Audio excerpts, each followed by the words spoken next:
Hi folks, this is Dr. Rob Cywes here. I am the CarbAddictionDoc. And as most of you know, I am a clinically practicing physician. In other words, even though I do these YouTube videos and I've flapped my gums from time to time on social media, every single day, I am in the trenches seeing patients, treating patients, helping them to understand their personal metabolic state and helping them to improve on that. And as such, I just love some of the characters that I deal with. And there was one character a little while ago that I've been working with. His name is Raul. And Raul lives in Miami. I think he's got Cuban origins. But he was telling me, man, Raul's doing great. But he said, man, this is la dieta loca. This is the crazy diet. And his diabetes is gone and he's doing really, really well. And I thought about what he said. And yeah, if you compare what we do in the ketogenic space, especially with carbohydrate addiction, it does seem a little crazy. And that's the reason why we get blown off so often by our medical colleagues and by the establishment out there that knows better. Yeah, this is crazy. How the hell can you not eat carbohydrates? That's nuts. But in fact, as I thought about it, and I don't speak Spanish, I thought, you know what? This is not la dieta loca. This is la dieta vida. In other words, if my Spanish is correct, it's the diet of life. It's the diet of life. It's the way of life. And as such, I wanted to get into places that my head goes to.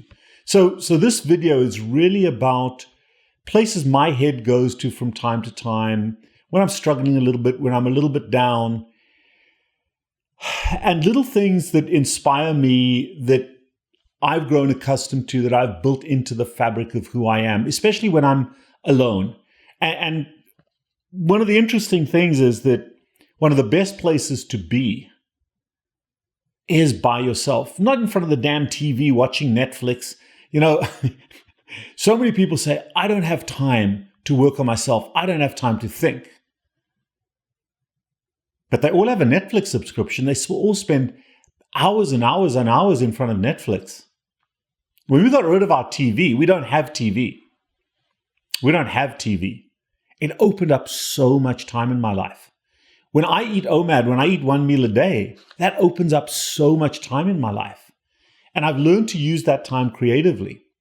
And sometimes what I do, folks, is when I'm a little down, when I'm a little bit in a self-care mood, taking care of myself, looking at where I've gone sideways just a little bit. And often I go sideways behaviorally, not just in terms of eating carbohydrates. There are a few triggers that get me back to la dieta vida and living the good life. There's a woman by the name of Brené Brown. Most of you, if you don't know her name, you know her stuff. You can Google her, B-R-E-N-E Brown, B-R-O-W-N. She's written a number of books. And Brené and I share very parallel lives. We both come from a highly authoritarian family background, and we're really struggling to come to terms with our own imperfection, our own inadequacies, and come to terms with our own very, very poor sense of self, our self-esteem, our self-confidence, our self-respect. We started out really behind the eight ball in that regard, and as such, we developed this facade of defensiveness. I call this hardcore facade, this solid wall that people bounce against and bounce off, because we really can't let people come in and see how inadequate we really think we are. And I was introduced by a friend of mine, a very close friend of mine, to one of Brené's books. It's called Rising Strong. And I drive a lot, so I had it as a book on tape. And the funny thing is, it was a collection of CDs. And in my old car that died, I had the CD player. When my car was towed away because the engine died in a flood, they took away the CD. They were all loaded in there. So I lost them. But I went online, and there were 10 things that Brené talks about. And these have become, over the years, little phrases, little transformative definitions that I really strive for when I'm on, that I work really hard at. And when I recognize I'm the first part of each one of these phrases, it's a trigger for me to say, dude, you've gone backwards. And when I'm living in the second part of each phrase, that's when I'm on. That's when I'm working hard. That's when I love myself more. That's when I can soften that wall and let people in to see who I am. Imperfect, but okay. And I'm going to read this to you because these are the gifts of imperfection. And I think people who, like I am raised in an authoritarian world where if it's not perfect, it's not good enough, where your Fitbit screams at you that you only did 8,000 steps instead of 10,000 steps and you're pathetic. That's the world that I come from. That's the world I grew up with. And it made me a pretty smart, pretty good, pretty accomplished person because I tolerated austerity. But it was also very, very erosive to my self-esteem, my self-respect, my self-confidence, because I was just never, ever good enough. And these are some statements that help us to be okay with being okay. The gifts of imperfection require cultivating authenticity and letting go of what people think. You know, it's funny, when I'm out on my run and my walk, sometimes I'll run and walk past people, and the old me used to look away and pretend I was really busy, and because I didn't want to be judged by them. I was afraid of what they would think of me. And now, with a little bit of personal coaching, with a little bit of psyching up, I can walk and run past people, and I can look them in the eye and smile and say hi. And you know what? Most often they'll smile and say hi at me. Sometimes they scowl away like I used to. And you know how I deal with that? I just say, hey, dude, you must be from New York. That's how I deal with it, because it's not about them, it's about me. And it's about my ability to connect, to be authentic, and let go of what other people think. A large part of it is cultivating self-compassion and letting go of perfection. No Fitbit. No Fitbit. Why the hell would I want something on my wrist that keeps telling me how pathetic I am?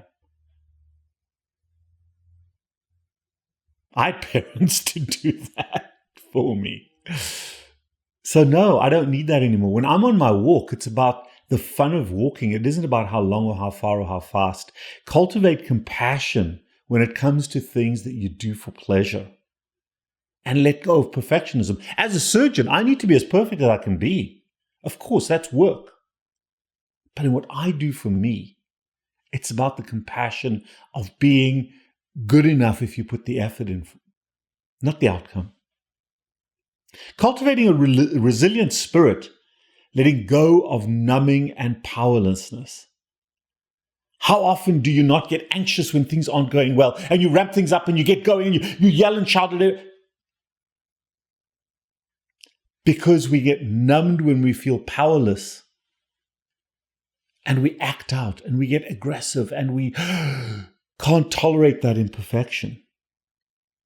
Stepping back from problems rather than stepping into them and saying, okay, what happened here? I dropped a mug of coffee, it smashed on the ground. I'm not an idiot, I'm not a klutz. It's an accident. Get a cloth, pick it up, throw it away. Be resilient. Cultivate resilience and let go of numbing and powerlessness. Cultivate intuition and trust faith. Let go of the need for certainty. Sometimes things happen. And if you set outcome metrics for everything, and you don't have faith in your own abilities to do the best you can, you're always going to fail, and you're going to fail yourself. It's so, so important, folks, to trust yourself.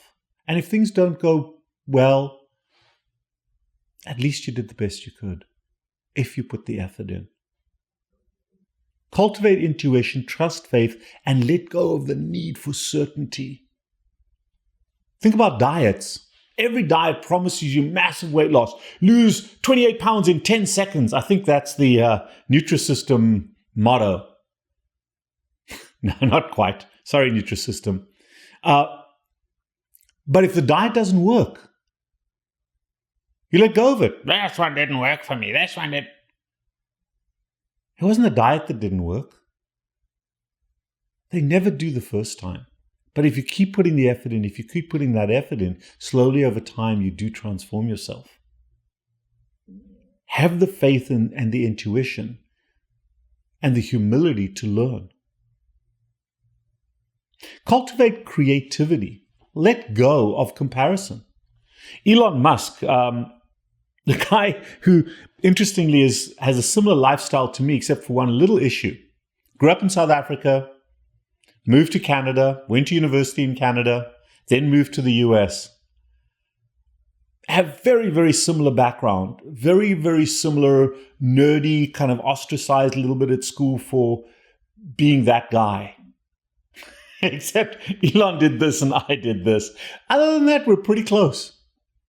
But one of the things that he did is he spent creative time alone, thinking through problems. The way I got to understand carbohydrate addiction in the face of the fact that carbohydrates are necessary, they're so important, your brain needs sugar, all the BS that we were being sold in the 90s and even still today about metabolism, about how the human body works, about the best human diet. If I was living in a world of comparison, where I had to compare myself to my peers to see who could prescribe the most statins, to see who had the most patients, to see who could make the most money, I wouldn't be doing what I'm doing right now. I wouldn't be out there helping you guys, helping myself. I had to spend some time alone, looking at myself, looking creatively at what was happening with my successful patients and my unsuccessful patients. And I had to cultivate creativity and let go of comparison as a lifestyle, both in terms of the work that I did, plus with myself. I had to look at what I did and what I was capable of doing, not looking at what this person did and that person did. Comparison kills us, folks, mentally. Cultivating play and rest. Letting go of exhaustion as a status symbol and productivity as self-worth. So important, particularly for folks like myself. You know, busted my ass. I've met every single minute of every single one of the 168 hours of the work. Why? Because I've worked every single one of them. Busted my ass. Pediatric surgery, on call every other night. Proud of working 120 hours a week. And then one day I talked with a friend of mine who's an ENT surgeon. And he said, dude, I stopped taking call. You're good enough. You have plenty of patients. You don't need to take call. but the money, It took me about 48 seconds of fear to realize that if I don't take call at the hospital anymore, it's the most liberating thing I could do. Not eating breakfast, one of the most liberating things I could do. Not having a TV, one of the most liberating things I could do. Cultivating play and rest, letting go of exhaustion as a status symbol and productivity as self-worth. Guess what, folks? I'm taking a month off. Things to do, a life to live, and I'm taking a month off. That's why I'm recording these videos now. They'll be seen. Taking a month off. And you know what? If you can't wait that length of time, find somebody else. I'll be back. But I'm taking a month for me and my family. When last did you do that? Cultivating calm, stillness, and joy. Letting go of anxiety as a lifestyle. Oh my God, this one speaks so clearly to me. If you watch some of my videos when I get really animated, and you watch some of my talks, because I've got a lot to say in a very little amount of time, because I'm not very structured in that way. I ramp it up and I start talking very fast, and you can't hear what I'm saying, and you'll see me talking with my hands. Cultivating stillness, calm, and joy. And in letting go of anxiety as a lifestyle, learning to step back. Now, folks, if your house is burning down, put out the damn fire.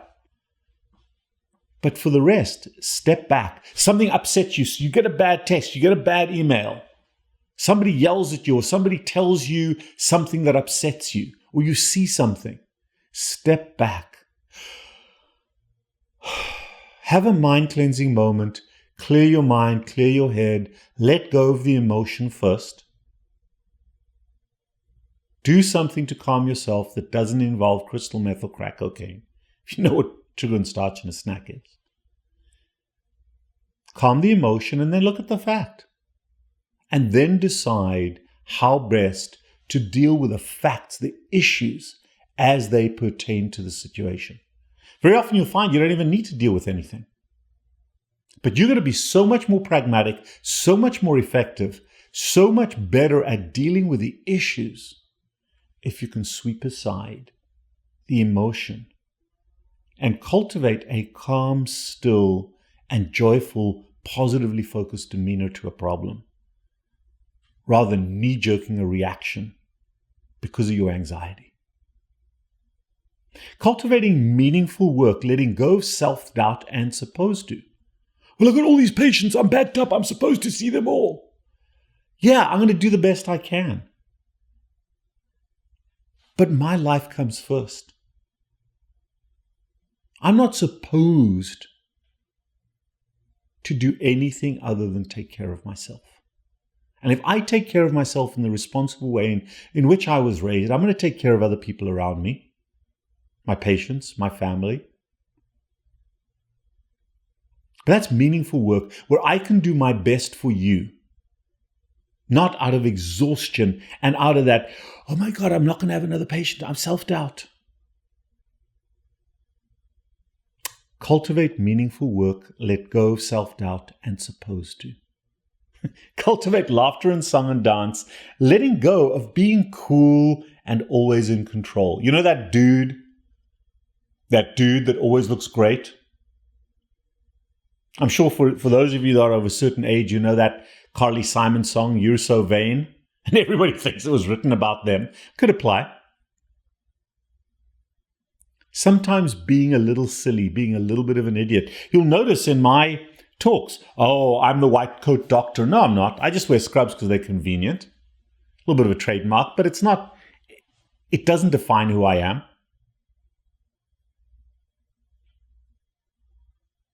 But at the same time, I inject a little bit of laughter, a little bit of humor, a little bit of lightness, a little bit of bullshit. There it is. A little bit of bullshit into my videos. Why? Because it's not that serious. Gotta have fun with it, folks. It is important, but it's not that serious. Cultivate laughter, song, and dance. Letting go of being cool and always in control. I'm not better than anybody. I'm doing battle the same as you are, but I'm loving the fight. I'm loving what we do personally in our life with a ketogenic way of life, exploring self, having that compassion, and helping you along the way with a little bit of fun. And you know what? If you want to poke fun at me, knock yourself out. And if you want to troll me, that's fine too. Because remember, folks, the opposite of too little is not too much. The opposite of too little is enough. And I have more than enough. And there are times when things get taken away. There are times when things fall in your lap. That's called life. I have enough. I'm not Elon Musk. I'm Robert Cywes, and I'm okay with that. That's Brene Brown's summary. Stolen it, acquired it, using it, sharing it. But that is what I strive for every day. Those are the little phrases that I like to work on every single day. Cultivating authenticity, letting go of what people think. Cultivating self-compassion, letting go of perfectionism. Cultivating a resilient spirit, letting go of numbing and powerlessness. Cultivating intuition and trusting faith, letting go of the need for certainty. Cultivating creativity, letting go of comparison, and cultivating play and rest. Letting go of exhaustion as a status symbol and productivity as self-worth. Cultivating calm, stillness, and joy, letting go of anxiety as a lifestyle. Cultivating meaningful work, letting go of self-doubt and supposed to.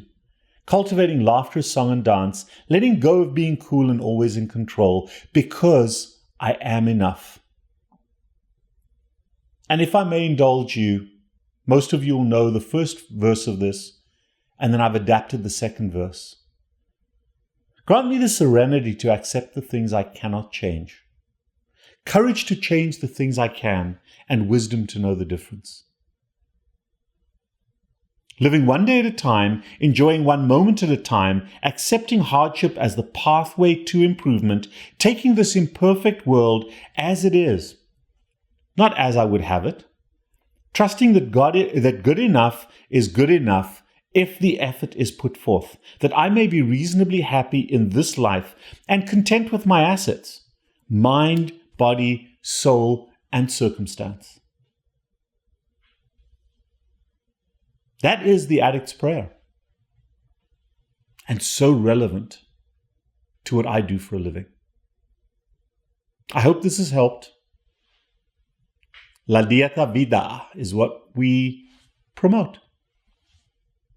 See you next time.